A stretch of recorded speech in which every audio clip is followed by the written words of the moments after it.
मेरा ख्याल है वो एक जुमला आपके कहीं यहाँ पर अटक गया है कि ये मौजूदा हुक्मरानी के हाइब्रिड मॉडल की कामयाबी है। यही कहना चाह रहे हैं आप उनकी इंटेंशन पे क्यों शक कर रहे हैं? ये भी तो हो सकता है कि ख्वाजा साहब मतलब इस सारे बंदोबस्त, इस सारे सिस्टम पर एक तंज फरमा रहे हो। नहीं, आप मेरी इंटेंशंस पे शक कर रही हैं, वो तंज बिल्कुल नहीं फरमा रहे।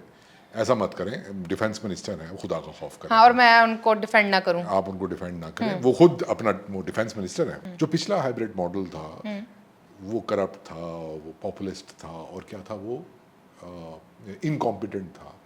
तो उसके खिलाफ जमहूरियत ही आ सकती है, क्योंकि वो सिर्फ अशराफिया के हाथ में एक पकड़ थी और अवाम का जो असल वोटर है उसको नुमाइंदगी नहीं दी जा रही थी।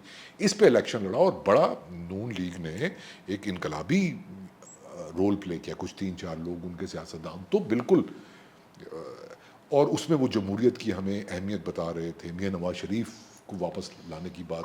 आप ना एक्चुअली मिक्स कर रहे हैं काशिफ साहब जीटी रोड रैली के मामले को, उसमें जो खिताब थे, और गुजरांवाला जलसे के खिताब को, और 2000 एजड़ा। हाँ, थोड़ा कंफ्यूजिंग हो गया। हाँ बिल्कुल, मैं मानता हूँ।